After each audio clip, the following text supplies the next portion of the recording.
5 वर्ष का बालक है, क्या करेगा, कैसी पूजा, कैसा ध्यान, इसको कोई बताएगा ना। तो गुरु का काम होता है शिक्षा देना। तो नारद जी का आगमन हुआ। नारद जी को देखा, वो 5 वर्ष का बालक, उन्होंने उनको प्रणाम किया, परिक्रमा करी। परिक्रमा करनी चाहिए। परिक्रमा क्यों की जाती है? लिखा है कि यानि कानि च पापानि जन्मांतर कृतानि च तानि सर्वाणि नश्यन्ति प्रदक्षिण पदे पदे। जब परिक्रमा करते हैं, एक एक पग रखते हैं, तो आपके जन्म जन्मांतर के पाप नष्ट होते हैं। कितने जन्म हुए हैं? 84 लाख योनियाँ हैं, और एक योनि में आप कितने पाप करते हो, इसकी कोई संख्या कर सकता है क्या? कोई संख्या नहीं की जा सकती है। तो ये सारे पाप जो हैं वह परिक्रमा के एक एक पग रखने से समाप्त होते हैं। इसीलिए कहा जाता है कि परिक्रमा धीरे धीरे करनी चाहिए, जल्दी जल्दी नहीं करनी चाहिए, दौड़ के नहीं करनी चाहिए। कभी भी परिक्रमा करने जाओ तो धीरे धीरे पैर चल रखना चाहिए। क्यों? जब धीरे पैर रखोगे तो पैर छोटा पड़ेगा, कम दूरी में पड़ेगा, अर्थात पग ज़्यादा हो जाएंगे। और दौड़ करके करोगे, जल्दी जल्दी करोगे तो दूर दूर पड़ेंगे, तो पग कम हो जाएंगे। पापों की संख्या नहीं है, इसलिए पैरों की भी संख्या नहीं होनी चाहिए, अधिक से अधिक होनी चाहिए। परिक्रमा करते हैं, परिक्रमा किया और उनसे कह दिया, भगवान मैं जंगल जा रहा हूँ तप करने के लिए, मुझे रास्ता बता दो, किधर से जाना है। नारद जी ने कहा, बेटा देखो, नाधुनाप्यवमानम ते सम्मानम बागपुत्र को। क्यों जा रहे हो? बोले हमारी माता ने कह दिया है कि तुम जंगल में जाओ, भगवान की आराधना करो। नारद जी ने कहा, परीक्षा ले रहे हैं, उस बालक की परीक्षा ले रहे हैं। कहा तुम्हारी अवस्था अभी बहुत कम है, और इस अवस्था में जंगल जाने की बात सोचते हो। मान अपमान का ज्ञान तुम्हारे जैसे छोटे बच्चे को नहीं होता है। तुम अपने घर में रहो, वहाँ तो बड़े हिंसक जीव रहा करते हैं, और उनके कारण से तुम कोई तप नहीं कर पाओगे। इसलिए समय आएगा तो चले जाना तप करने के लिए। समय की बात जब सुना तो ध्रुव ने कह दिया, बाबा तप करने का, पूजा पाठ करने का भी कोई समय होता है क्या? कितने लोग कहते हैं अभी नहीं, अभी तो घर का काम करना है, परिवार का पालन पोषण करना है, जब सबसे छुट्टी मिल जाएगी तब चलेंगे भगवान की आराधना करने के लिए।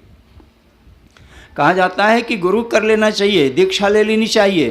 बोले अभी नहीं, आखिर में चल करके कर लेंगे। समय को किसी ने देखा है क्या?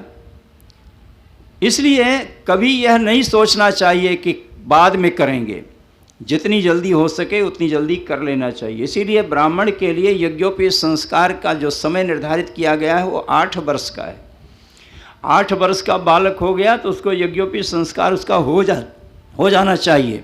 और जब यज्ञोपवीत संस्कार होता है तो उसमें मंत्र दिया जाता है ना। परंपरा कुछ बिगड़ गई है, किससे मंत्र दिलाएंगे? तो कहा जो हमारे पूज्य हैं उनसे मंत्र दिला देंगे। उनको पता नहीं गायत्री मंत्र याद है कि नहीं है, लेकिन मंत्र वही देंगे। ये नहीं करना चाहिए। मंत्र दिलाना चाहिए किसी सुयोग्य से दिलाना चाहिए, जिसको जानकारी हो। और मंत्र वही सफल होता है जो उस मंत्र का जप स्वयं करता है। जब स्वयं जप करते हैं, वो मंत्र देते हैं, तो वह सार्थक होता है। इस तरह से समय का कोई निर्धारण नहीं होता है। जितनी जल्दी हो जाए उतनी जल्दी भगवान की पूजा करनी चाहिए, समय की प्रतीक्षा नहीं करनी चाहिए। पता लगा कि वृद्धावस्था आ गई और तब जा रहे हैं तीर्थ यात्रा पे, चल नहीं पा रहे हैं, हाथ हिल रहा है, पैर हिल रहा है, जा रहे हैं तीर्थ यात्रा पे, क्या करेंगे? इसलिए समय की प्रतीक्षा नहीं, जल्दी से जल्दी कर लेना चाहिए। सबसे पहला काम तो यही होता है। इसीलिए कहा जाता है कि प्रातःकाल जब आँख खुले तो परमात्मा का दर्शन करना चाहिए। कहाँ मिलेंगे? कहा कहीं नहीं। इसीलिए शास्त्र में उल्लेख किया गया, कराग्रे वस्ते लक्ष्मी कर मध्य सरस्वती कर मूले तो गोविंद प्रभाते कर दर्शनम। अपनी हथेली को देखिए, इसी में वास होता है। कराग्रे वस्ते लक्ष्मी, हाथ के अग्रभाग में लक्ष्मी का वास होता है। मध्य में सरस्वती और यहाँ पर भगवान नारायण साक्षात कृष्ण भगवान का दर्शन करना चाहिए। गृहस्थ आश्रम में आए हैं, धन की आवश्यकता है, इसलिए सबसे पहले लक्ष्मी का दर्शन कर लीजिए। लक्ष्मी मिल गई, लेकिन अगर बुद्धि नहीं है तो धन का क्या होगा? धन तो बेकार जाएगा। इसलिए दुरुपयोग मत करो, फिर सरस्वती का वास, सरस्वती जी का ध्यान करो। बुद्धि भी आ गई, धन और बुद्धि दोनों आ गई, लेकिन भगवान के बिना तो सब बेकार है ना। इसलिए मूल में भगवान नारायण का वास होता है। ये प्रातःकाल आंख खुले तो सबसे पहले यही देखना चाहिए। हमेशा बनी रहती है, ऐसी जगह पर चले जाओ। ध्रुव को भेज दिया और इधर फिर नारद जी वहाँ से लौटे, आए राजा उत्तानपाद के पास। उत्तानपाद दुखी मन से बैठे हैं, पुत्र विरह में दुखी हैं और पत्नी प्रेम में कुछ बोल नहीं पा रहे हैं। दो पाटों के बीच में पिस रहे हैं उत्तानपाद। उनको देखा, नारद जी ने कहा, राजन क्या विचार कर रहे हो? राजन किं ध्यायसे दीर्घम मुखे न परशुष्यता किं वा नरिष्यते कामो धर्मो वार्थे न संयुतः। धर्म अर्थ काम ये आपका बिगड़ रहा है क्या? आखिर आपका मन दुखी क्यों है? राजा ने कहा, देवर्षि मुझ जैसा अभागा कोई संसार में है क्या और दूसरा? मुझे नहीं लगता कि मेरे जैसा कोई अभागा और कोई होगा। और जैसे ठूठा पेड़, जिसमें पेड़ में टहनी न हो, वो खड़ा है तो वो हिलेगा नहीं। जब डालें होती हैं, पत्तियां होती हैं तो पेड़ हिलता है, लेकिन जब वो समाप्त हो जाती हैं तो बिल्कुल जैसे का तैसे खड़ा रह जाता है, वो हिलता डुलता नहीं है। इसी प्रकार से ध्रुव भी 5वें महीने में स्थाणु की तरह से, ठूठे पेड़ की तरह से खड़े हो गए। एक पैर से भगवान का चित्र अपने हृदय में ले आकर के बिठाया, और भगवान का चित्र जब अपने हृदय में बिठाया तो भगवान के शरीर में ही तो त्रैलोक्य वास करता है ना। तो सारे त्रैलोक्य का भार आ गया ध्रुव के शरीर में। जिस समय भगवान कृष्ण, एक प्रसंग आता है कि दूध पी रहे थे, माता दूध पिला रही थी, उन्होंने देखा कि यह दूध ज़्यादा पी रहा है। मना करती हैं, ज़्यादा दूध पिएंगे बच्चा तो बीमार हो जाएगा। तो भगवान कृष्ण वहाँ बताते हैं, उपदेश करते हैं, दिखाते हैं, मुंह दिखाते हैं कि उसमें देखो क्या है। उसमें आकाश पाताल, दिशाएं, पर्वत, नदियाँ, समुद्र, जंगल, सब उसी, मानव, राक्षस, सब उसी में दिखाई पड़ता। और ये दिखा करके भगवान कृष्ण ये उपदेश करते हैं माता यशोदा को, मैया तू एक कन्हैया को दूध नहीं पिला रही है, बल्कि सारे त्रैलोक्य को तू दूध पिला रही है, तू धन्य है। भगवान कृष्ण के शरीर में तो त्रैलोक्य वास करता है, नारायण के शरीर में ही तो सब कुछ व्याप्त है। ऐसे शरीर में, ऐसे स्वरूप को, भगवान के स्वरूप को अपने हृदय में धारण किया तो पृथ्वी के ऊपर जब खड़ा हुआ तो पृथ्वी डगमगा गई। इतना भार कैसे हम सहन कर पाएंगे? देवता लोग भागे, जाकर के भगवान की शरण में गए। नैवं विदामो भगवन् प्राणरोधम चराचरास्याखिल सत्वधाम्नः विधेहि तन्नो बृजनाथ विमोक्षम प्राप्ता वयं ताम शरणम शरण्यम। भगवान आप शरण देने वाले हो, इसलिए आज हम आपकी शरण में आए हैं। क्यों? क्योंकि हमें पता नहीं चल पा रहा है कि हमारी सांस क्यों रुक जा रही है। जब भगवान को अपने हृदय में बैठा लिया, बंद कर लिया, श्वास बंद कर लिया, तो भगवान अगर श्वास नहीं लेंगे तो कौन श्वास लेगा? सबकी सांसें बंद हो गई। देवता लोग घबराए जा करके कहते हैं, भगवान हमें पता ही नहीं चल पा रहा है कि सांस हमारी क्यों रुकी जा रही है, इसलिए आप मेरी रक्षा करो, आप क्योंकि शरण देने वाले हो। भगवान कहते हैं, देवताओं आप लोग घबराओ मत, ये आपके इंद्रासन को लेने के लिए तप नहीं कर रहा है, वो तो मेरी भक्ति चाहता है, इसलिए मैं जा रहा हूँ। और वो भगवान नारायण उस ध्रुव के पास पहुँचे और वहाँ जा कर के देखा, बुलाया, बेटा उठो। लेकिन ध्रुव काहे को उठे? संसार में देखा, जो संसार में रहते हैं उनको दिखाई पड़ता ना कि ये माता है, ये बहन है, ये भाई है, बेटा है, ये पिता है। और जो संसार से चला गया वो कैसे देखेगा? तो ध्रुव को कुछ दिखाई नहीं पड़ रहा है। ध्रुव ने नहीं दिखाई पड़ा। क्यों? क्योंकि वो तो हृदय में भगवान को बिठा करके उसी से खेल रहा है। भगवान समझ गए, हृदय में बैठी उस मूर्ति को वहाँ से हटाया, और जैसे ही मूर्ति वहाँ से हटी, ध्रुव की आंखें खट से खुली तो देखा जिस मूर्ति का स्मरण कर रहा, ध्यान कर रहा, वो तो सामने प्रत्यक्ष खड़ा है। भगवान हाथ जोड़ करके उनको प्रणाम करता है, लेकिन बोल नहीं पा। कृतांजलिम ब्रह्ममयेन कंबुना पस्पर्श बालम कृपया कपोले। भगवान नारायण ने देख लिया 5 महीने तक इसने कुछ खाया पिया नहीं है, बोलेगा कैसे?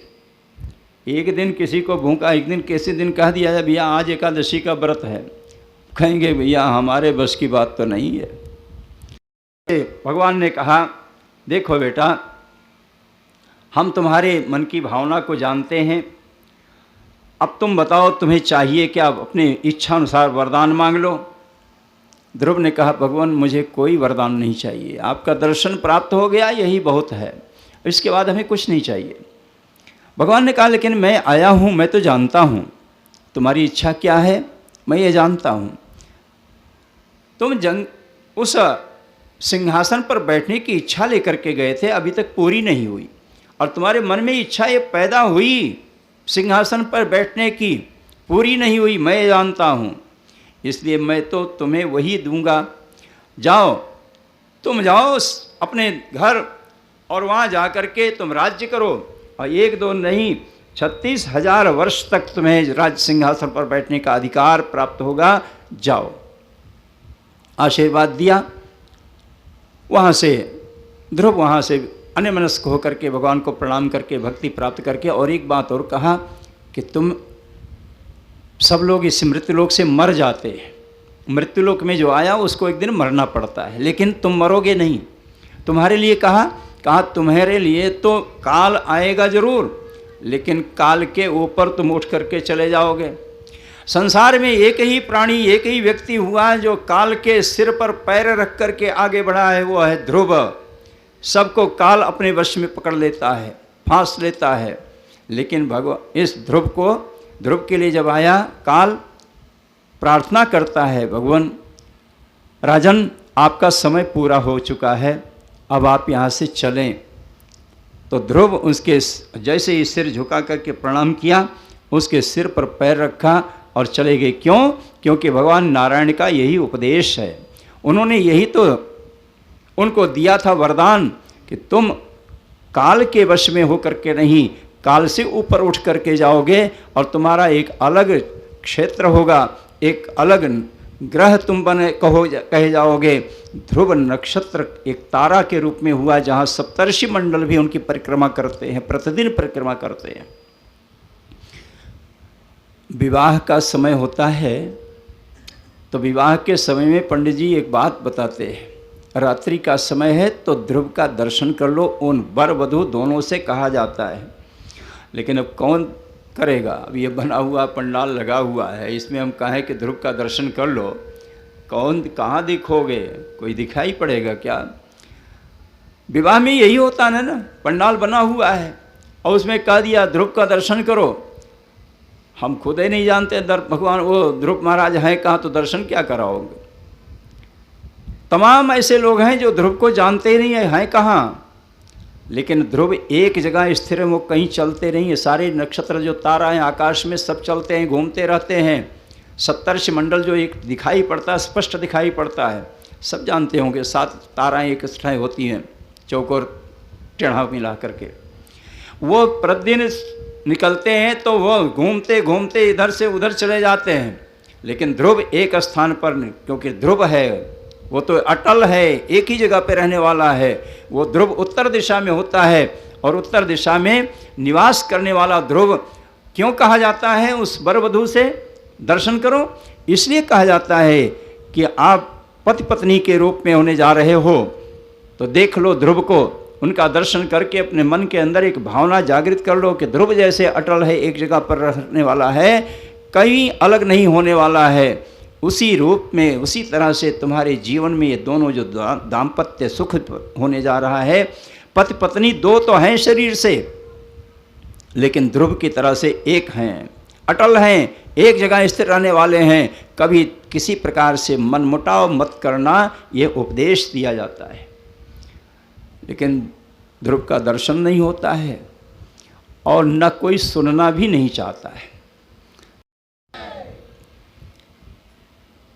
ध्रुव उत्तर दिशा में निवास करेगा, ये भगवान नारायण का आदेश हुआ गया, उपदेश हो गया, उनका आशीर्वाद हो गया। ध्रुव वहाँ से अनमनस्क होकर के चला वापस, और जो वापस चला यहाँ सुनाई पड़ा ध्रुव आ रहा है। आज वो सुनीति भी वहाँ दौड़ पड़ी। जिसके ऊपर भगवान की कृपा दृष्टि हो जाए उसको कौन भला है जो इनकार कर सके। सुनीति सुरुचास्य महिष्यो रुक्मभूष्यते आरुह्य शिविकां सार्धम उत्तमेनाभिजगमतो। सुनीति सुरुचि उत्तम सब चल पड़े, डोली में बैठ कर के जा रहे हैं। एक हाथी बहुत बढ़िया सजाया गया, सुंदर सा सजाया गया ध्रुव को लेने के लिए। एक दिन वो था कि अपने पिता की गोद में नहीं बैठ सका, लेकिन जब भगवान की कृपा हुई, आशीर्वाद प्राप्त हुआ, तो उस ध्रुव के लिए हाथी सज करके जा रही है। उत्तम विवाह नहीं किया, शिकार करने के लिए जंगल में घूमता रहता है, और वहीं पर उत्तम मारा गया। सुरुचि ने सुना मेरी माँ की हत्या हो गई, मेरे पिता की, वो मेरे पुत्र की हत्या हो गई। सुरुचि भी विकल होकर के वो भी जंगल गई, और वो भी दावाग्नि में प्रवेश करके वह भी जल करके समाप्त हो गई। ध्रुव महाराज राजा हुए, और राजा राज सिंहासन पर बैठ करके प्रजा पालन करते हैं। फिर इन्होंने अपने भाई की मृत्यु का समाचार सुनकर के बड़े दुखी हुए, कुबेर पर आक्रमण किया, वहाँ युद्ध हुआ, और युद्ध करने के बाद फिर मनु महाराज आए, और मनु ने रोका, अलम वत्सातिरोषेण तमोद्वारेण पापमना। देखो, न तो यक्षों ने तुम्हारे भाई को मारा, न तुम्हारे भाई ने यक्षों को मारा। ये तो समय की बात है, समय इस प्रकार से हो जाता है। नायम मार्गो ही साधु नाम ऋषिकेशानुवर्तिनाम। और तुम्हारे जैसे भगवत भक्त का यह मार्ग नहीं है, बदला लेने का काम तुम्हारा नहीं है, इसलिए इस युद्ध को तुम छोड़ दो। मनु के समझाने पर उन्होंने युद्ध को समाप्त किया। संजच्छरोषम भद्रम ते प्रतीपम श्रेयसां परम श्रुतेन भूयसा राजन नगदेन यथामयम। ध्रुव ने